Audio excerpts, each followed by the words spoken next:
సూర్యుడు కొండల వెనుకకు నెమ్మదిగా జారిపోతుంటే పల్లె మొత్తం ఓ మౌనమైన ప్రశాంతతలో మునిగిపోతుంది.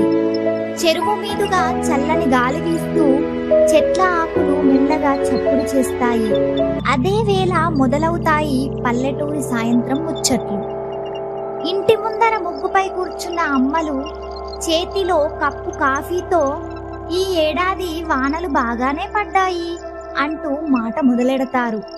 పక్కింటి అత్తయ్య అవునుగాని పంట ధరలు మాత్రం దేవుడిదయే అని దీర్ఘ నిట్టూర్పు విడుస్తుంది.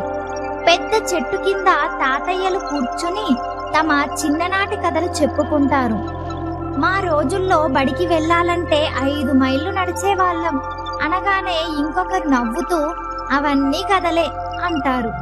ఆడపిల్లలు ఆటలతో పాటలతో సాయంత్రాన్ని రంగులమయం చేస్తారు.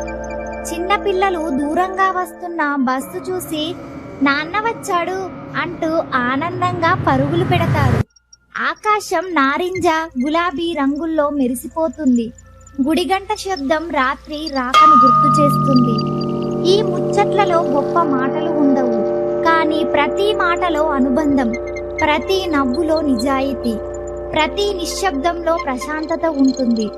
అందుకే పల్లెటూరి సాయంత్రం ముచ్చట్లు మనసుకు మందులాంటివి.